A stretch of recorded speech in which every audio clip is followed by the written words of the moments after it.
kesempatan kali ini kita akan membahas mengenai jarak. Tentunya jarak ini banyak.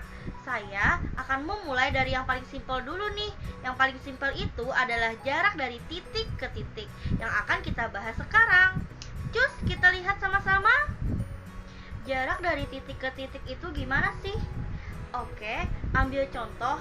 Misalkan saya punya titik seperti ini. Gimana titiknya rata banget? Bentuknya begitu ya. Maka gimana caranya cari jarak dari titik yang pertama ke titik yang kedua? Nah, cari jarak dari titik yang pertama ke titik yang kedua itu tinggal langsung aja cari panjangnya berapa. Kalau dia berada di sebuah kubus, maka tinggal cari panjang rusuk kubus.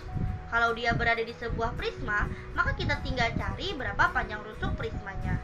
Kalau panjangnya tegak begitu ya, langsung saja seperti itu. Kalau bentuknya kayak gini, gimana nih bentuknya seperti ini? Nah, yang satu di atas, yang satu di bawah kayak gitu. Dan bentuknya seperti itu, maka kalian harus menggunakan teorema Pitagoras. Teorema Pitagoras gimana cara makainya sih? Oke, jadi gini. Nggak bisa langsung ditarik seperti itu. Nggak bisa langsung ditarik gini. Caranya, coba bikin jarak yang horizontal dulu seperti ini. Jadi bikin jarak yang horizontalnya dulu. Kasih nama nih, misalnya panjangnya X. Lalu setelah itu bikin jarak yang vertikal kayak gini. Kasih namanya misalnya garis vertikal ini adalah Y. Panjangnya adalah Y. Maka artinya kalau kalian lihat berdasarkan apa yang sudah kalian pelajari di teorema Pitagoras pada waktu kalian masih di bangku SMP, maka jarak kedua titik tersebut bisa dicari menggunakan rumus akar dari X kuadrat ditambah dengan Y kuadrat. Gitu ya anak-anak, ternyata gampang kan? Tapi gini nih, kalau waktu kalian belajar di SMP, angka-angkanya itu bagus-bagus. Misalnya 3, 4, 5, 5, 12, 13, ada juga 7, 24, 25, dan lain-lain. Intinya angka-angka itu bilangannya bulat yang memang triple Pitagoras. Gitu enak ngitungnya ya. Tapi kenyataannya, kalau nanti kalian bertemu soal-soal di bidang ruang, angka-angkanya itu nggak sebagus itu. Angkanya itu akan akar-akaran. Nah, maka untuk mengerjakan soal yang akar-akaran tadi, dibutuhkan sedikit penambahan sifat dalam suatu teorema Pitagoras. Sifatnya gimana nih? Kalian bisa lihat, jadi kalau misalkan saya punya sebuah segitiga dengan panjang sisi tegaknya masing-masing A akar P dan A akar Q, maka panjang sisi miringnya adalah A akar P plus Q. Kan bisa lihat bentuknya begitu. Jadi tinggal nambahin yang ada di dalam akar-akarnya. Mungkin nih, pasti ada yang nanya, kok bisa kayak gitu? Kan tadi rumusnya nggak begitu. Rumusnya kan tadi akar dari X kuadrat plus Y kuadrat. Rumusnya kok jadi gitu? Oke, saya buktikan. Jadi, misalkan gini nih. Misalkan kalian punya panjang sisi miringnya, saya kasih nama misal X.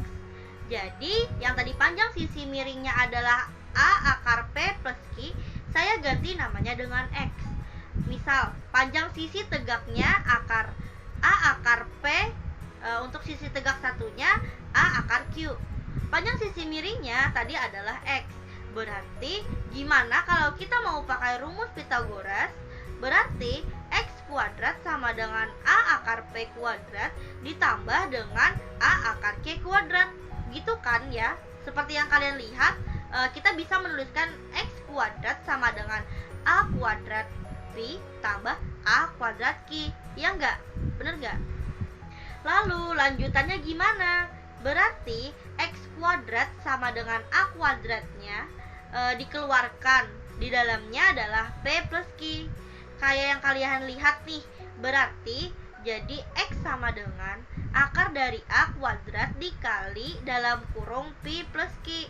Maka tinggal X-nya menjadi sama dengan akar dari A kuadratnya kita keluarkan menjadi A, akar P plus Q-nya tetap begitu. Menarik ya, ternyata terbukti bahwa jika sisi tegaknya A akar P dan sisi tegak satunya adalah A akar Q, terbukti bahwa sisi miringnya adalah A dikali dengan akar P tambah Q. Coba kita simak contoh soal berikut. Yuk kita simak.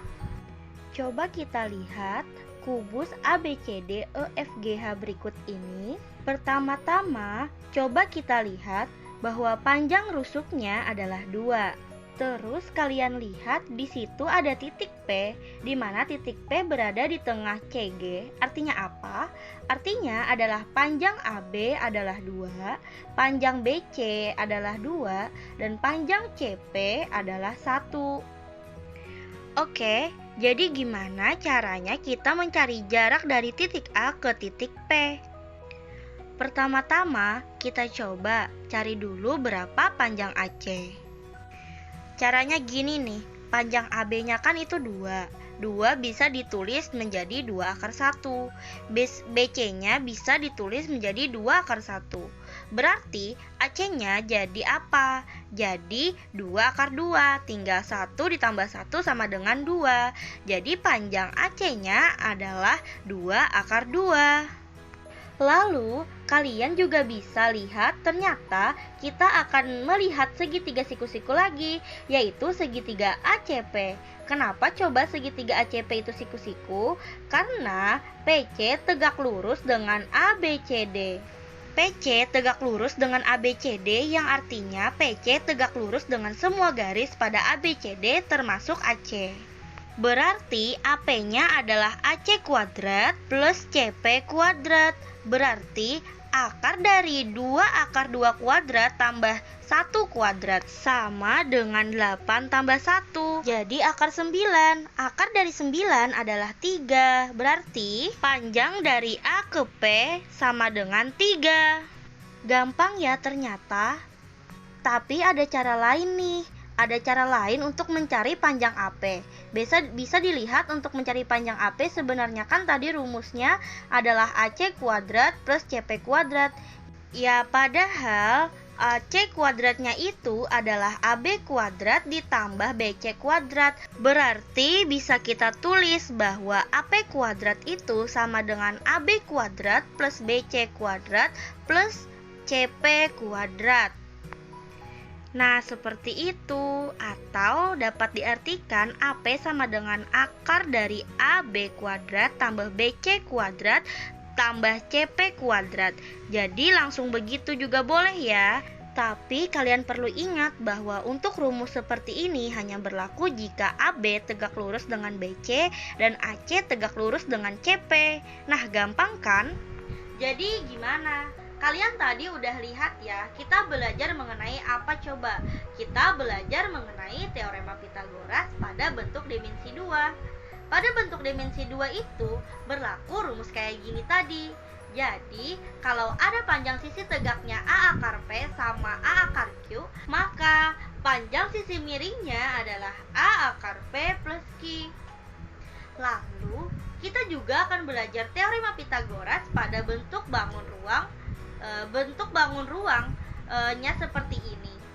Jadi, misalkan pada kubus seperti ini, kalian akan mencari panjang AG. Berarti, panjang AG itu adalah akar dari A kuadrat plus BC kuadrat plus CG kuadrat.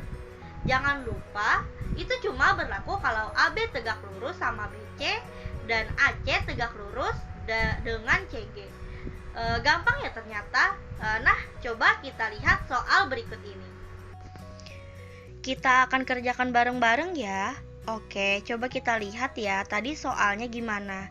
Ada segitiga siku-siku seperti ini dengan panjang sisinya masing-masing ada 2 akar 3, terus ada 8. Yang ditanya adalah X. Gimana nih kita cara ngerjainnya?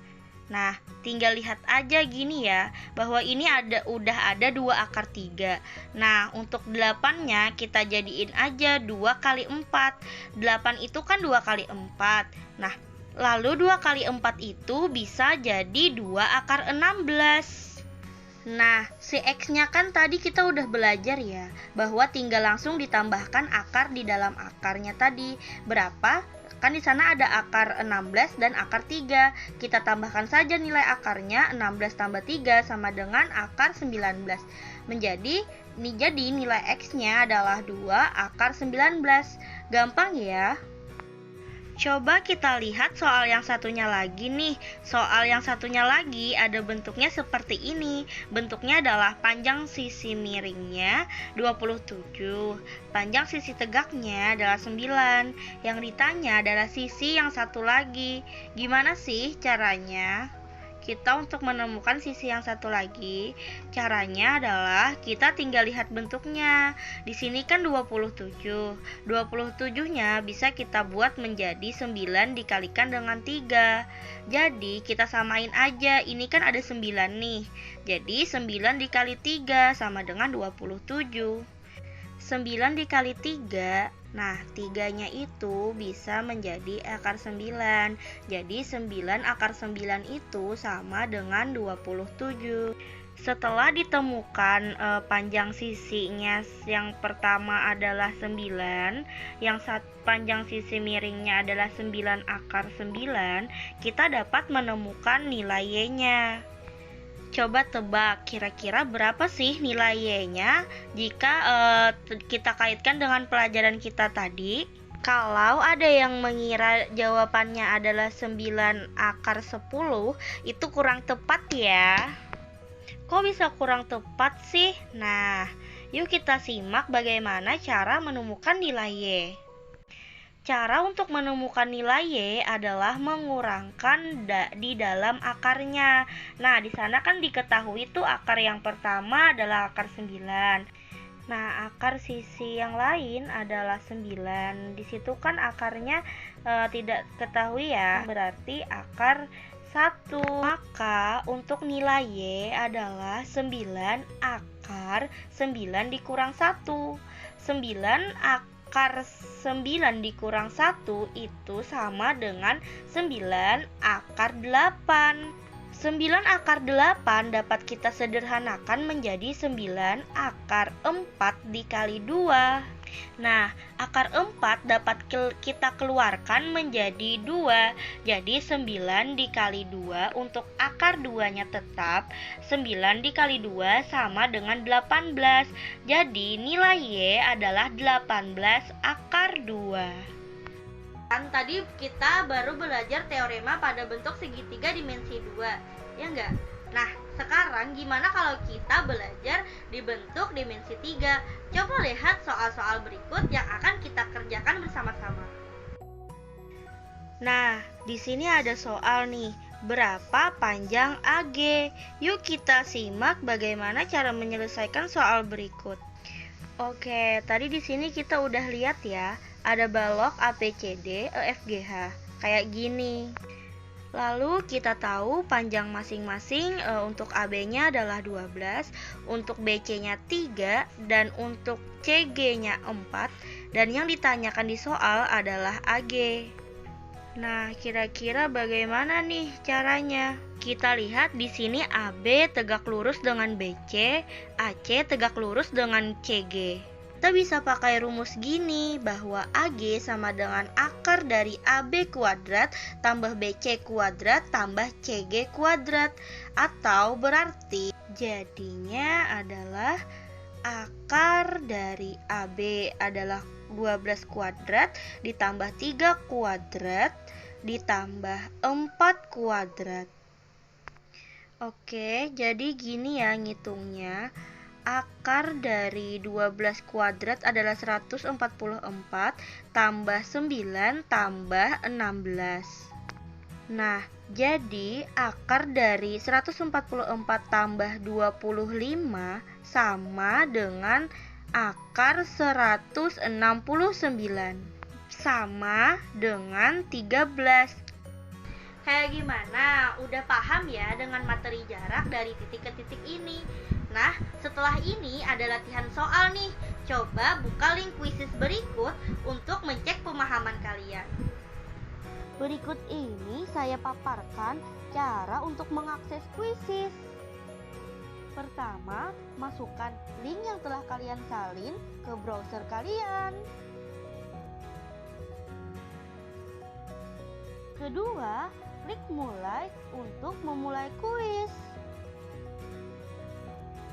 Nah, setelah mencoba soal-soal pada link kuisis tadi, gimana? Udah mulai paham kan? Mungkin cukup sampai di sini dulu pembelajaran kita pada kali ini. Semoga dapat bermanfaat dan sampai jumpa lagi. Wassalamualaikum warahmatullahi wabarakatuh.